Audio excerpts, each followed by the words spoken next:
নমস্কার, আমি Biswadip. K for kitchen চ্যানেলে আপনাদের সকলকে স্বাগত। ঈদ চলে এলো। ঈদ মানি বিরিয়ানি, মাটন বিরিয়ানি, চিকেন চাপ, আর তার সঙ্গে ডেজার্টে আমরা যেটাকে খুব ভীষণভাবে চাই সেটা হচ্ছে ফিরনি।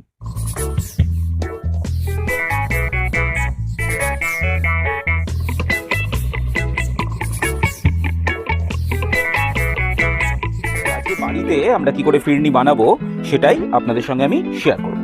তা ফিরনি বানানোর জন্য এখানে আমি গোবিন্দভোগ চাল নিয়েছি, তবে সাধারণত এটা কিন্তু আতপ বাসমতি দিয়েই কিন্তু এই ফিরনিটা হয়ে থাকে, তবে গোবিন্দভোগ চাল দিয়েও করার। আমি এই চালটা ভালো করে ধুয়ে নিয়ে তারপরে এটাকে শুকিয়ে নিয়েছি। এবার আমি একটা মিক্সিং বোল নিয়েছি, যেখানে আমি চামচ মেপে, এটা হচ্ছে আমার এটা 4 চামচের পরিমাণ, এই চামচ মেপে আমি মোটামুটি এখানে 6 থেকে 7 চামচ চাল দেবো ভর্তি ভর্তি।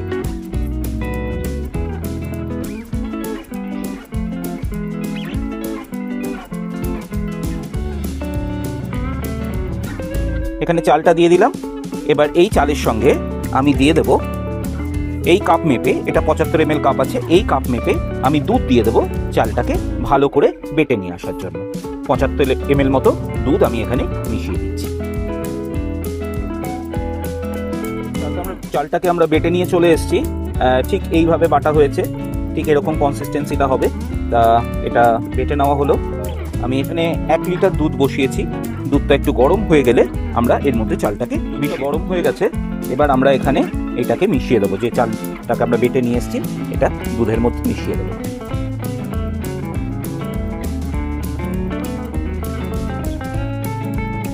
রঙের জন্য আমরা কেশর বা স্যাফরন ব্যবহার করব। এবারটা কিন্তু খুব ধৈর্য নিয়ে কন্টিনিউয়াসলি এটাকে কিন্তু নাড়িয়ে যেতে হবে, থামা যাবে না, সেইভাবে এটাকে নাড়িয়ে যেতে হবে। এখানে চালটা মোটামুটি সিদ্ধ হয়ে গেছে, যে চালের বাটাটা আমরা দিয়েছিলাম। আর এটা কিন্তু আমরা এই যে নাড়লাম, প্রায় 15 মিনিট মতো আমাদের নাড়তে হলো, এবং তারপরে এই চালটা সিদ্ধ হলো। এবার আমি এখানে চিনি মেশাবো। আমার 1 লিটার দুধ আছে, সেই অনুযায়ী আমি এখানে 120 গ্রাম মতো চিনি এখানে আমি অ্যাড করব।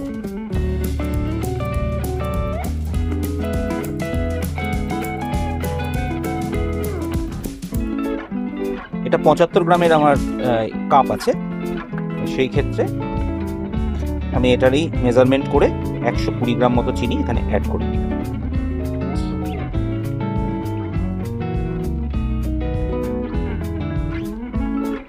দিয়ে দেব 3-4 চামচ, এটা অপশনাল, দিতেও পারেন নাও দিতে পারেন, কোনো অসুবিধা নেই।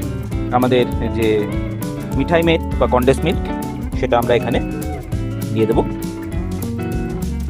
3-4 চামচ।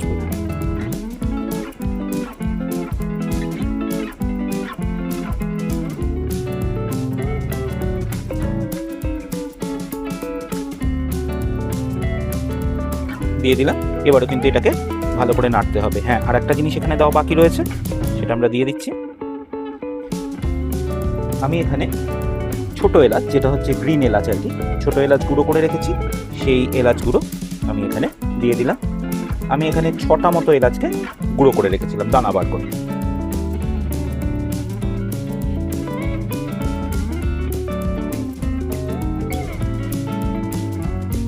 দিয়ে দিলাম 1 চায়ের চামচ পরিমাণ ঘি।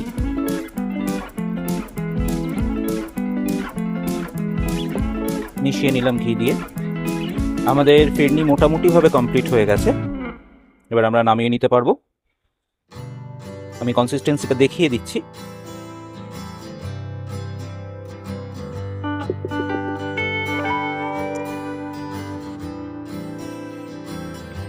এইরকম কনসিস্টেন্সি এসছে।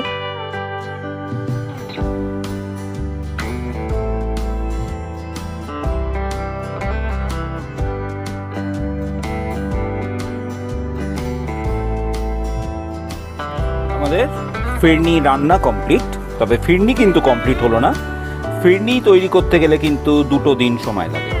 প্রথম দিন তো রান্নাটা হলো, ফিরনি যদি ঈদে আপনাদের খাওয়াতে হয় তাহলে ঈদের আগের দিন ফিরনিটা বানাতে হবে, এবং সেটা তুলে নিয়ে যে পাত্রে আপনারা রাখবেন সেই পাত্রে রেখে ওভারনাইট কিন্তু ফ্রিজে রাখতে হবে, তবেই কিন্তু ফিরনি কমপ্লিট হবে। তাহলে আমরা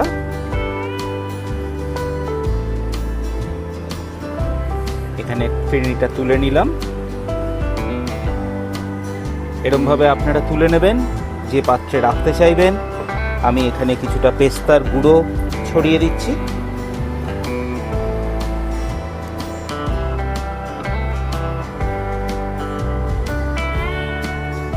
এরপরে এটা 1 নাইট ফ্রিজে রাখতে হবে এবং আমাদের ফিরনি কমপ্লিট হবে। তাহলে আমাদের এখন ফিরনি কমপ্লিট হলো এবং এটা আমরা 1 নাইট ফ্রিজ করেছি, মানে ফ্রিজে রেখেছি এবং তারপরে বার করে নিয়েছি। আমি একটা দেখিয়ে দিচ্ছি, একদম এইভাবে জমে গেছে কিন্তু, পুরো এরকম জমে গেছে, উল্টে দিলেও পড়বে না সেইভাবে। তাহলে এটা এখন পরিবেশন করে দেওয়া যাবে। তাহলে আমাদের এই ভিডিওটা ভালো লাগলে অবশ্যই লাইক করবেন, শেয়ার করবেন আপনাদের আত্মীয় স্বজন বন্ধু বান্ধবের মধ্যে, আর অবশ্যই চ্যানেলটাকে সাবস্ক্রাইব করে দেবেন। সকলে খুব ভালো থাকবেন, ঈদ খুব ভালো কাটাবেন। খুব তাড়াতাড়ি ফিরে আসবো আর একটা নতুন রেসিপি নিয়ে। আমাদের রন্ধনে বন্ধন দেখতে কখনো ভুলবেন না। দারুণ দারুণ রেসিপি এবং গেস্ট নিয়ে আমাদের রন্ধনে বন্ধন। তাহলে আজকের মতো বাই।